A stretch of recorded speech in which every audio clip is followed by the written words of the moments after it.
देख लीजिए राजा भैया से इतनी नाराजगी क्यों है आप? ये कौन है, किनका नाम ले रहे हो आप? क्यों ले नाम ले रहे हो?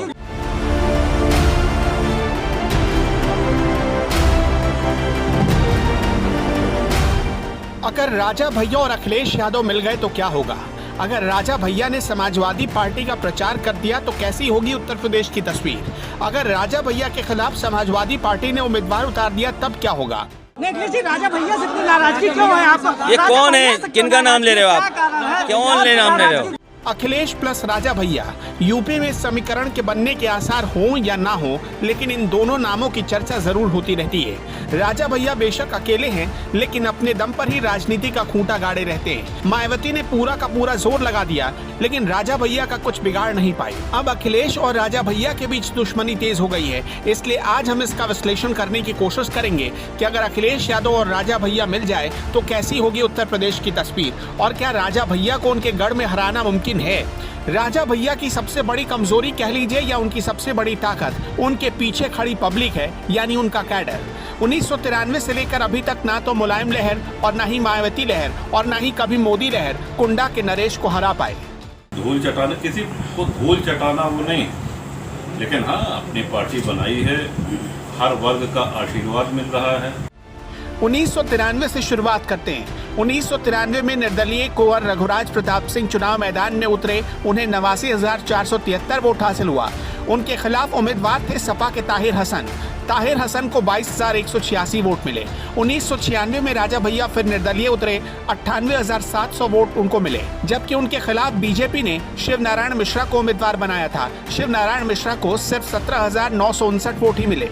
साल 2002 की बात कर लेते हैं। राजा भैया फिर से निर्दलीय उम्मीदवार मैदान में उतरे। 98,000 से ज्यादा वोट फिर से राजा भैया को मिले, जबकि उनके खिलाफ समाजवादी पार्टी के उम्मीदवार मोहम्मद सामी को सिर्फ 6,768 वोट मिले। साल 2007 की बात है। राजा भैया फिर से निर्दलीय उम्मीदवार बने। 73,732 वोट मिले। शिव प्रकाश मिश्रा जो कि बीएसपी के उम्मीदवार थे, उनके खिलाफ मैदान में उतरे। उन्हें 20,604 वोट मिले।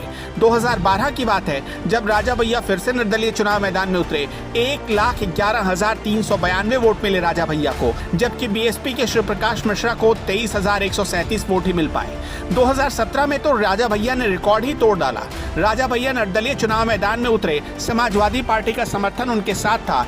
1,36,957 वोट मिले, जबकि उनके खिलाफ बीजेपी ने जानकी शरण को उम्मीदवार बनाया, जिन्हें 32,950 वोट ही मिल सके। तो आखिर में ऐसी कौन सी बात है कुंडा में जहां जाकर उत्तर प्रदेश की राजनीति के सिकंदर भी धूल चाटने लगते हैं? दरअसल राजा भैया की छवि पूरे इलाके में रॉबिन हुड वाली रही है। किसी को जब भी जरूरत पड़ी राजा भैया उसके साथ खड़े मिले। बेटी की शादी हो या किसी को इलाज करवाना हो, किसी की खेती या जमीन का मामला फंसा हो, कुंडा के सारे मामले पहले राजा भैया की कोर्ट में जाते हैं। गरीब हो या अमीर, छोटी जाति का हो या बड़ी जाति का, राजा भैया सबके साथ एक समान रूप से मिलते हैं, बातें करते हैं, और यही उनकी सबसे बड़ी खूबी है। राजा भैया अकेले पूरे प्रतापगढ़ को प्रभावित करते हैं। रामपुर खास, बाबागंज, कुंडा, विश्वनाथगंज, सदर, पट्टी और रानीगंज, यानी राजा भैया जिसके साथ खड़े हो जाएं, इन 7 विधानसभा इलाकों में से ज्यादातर सीटें उसी की खाते में जाती है। रामपुर खास 41 सालों से कांग्रेस के पास है। 2017 में यहां से आराधना मिश्रा चुनाव जीती। वो कांग्रेस नेता प्रमोद तिवारी की बेटी हैं। एकमात्र रामपुर खास ही ऐसी सीट है जहां राजा भैया कमजोर पड़ जाते हैं। बाबागंज सीट पर राजा भैया का प्रभाव रहा है। 2017 में यहां से राजा भैया के समर्थित उम्मीदवार विनोद सरोज की जीत हुई। विश्वनाथगंज विधानसभा सीट से 2017 में अपना दल एस के विधायक आर.के. वर्मा जीते, जो अब समाजवादी पार्टी में आ चुके हैं। प्रतापगढ़ सदर सीट से 2017 में अपना दल की जीत हुई। यहाँ से सपा के राजकुमार पाल दूसरे नंबर पर रहे। पट्टी सीट बीजेपी के खाते में गई थी और यहाँ से मोती सिंह 2017 में विधायक बने।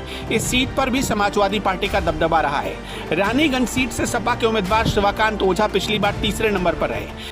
सुना है कि समाजवादी पार्टी के आसपास चक्कर काटने लगे हैं कुछ लोग, सुना है, और इसलिए चक्कर काट रहे हैं क्योंकि हवा इस बार समाजवादियों के पक्ष में है। यानी कुल मिलाकर 2017 तक प्रतापगढ़ की ज्यादातर सीटों पर या तो वैसे उम्मीदवार मजबूत हालत में रहे जिन्हें बीजेपी का समर्थन हासिल था, या फिर वैसे उम्मीदवार जिनके साथ राजा भैया खड़े मिले। अरे हम भी तो फुटबॉल के खिलाड़ी, ऐसी फुटबॉल में किक पड़ेगी पता ही नहीं लगेगा फुटबॉल कहां चली गई। और ना यकीन हो तो खेल लो हमारे साथ फुटबॉल, और अगर 10 गोल से ना आ रहे हैं तो कहिएगा कि साइकिल वाले नहीं थे।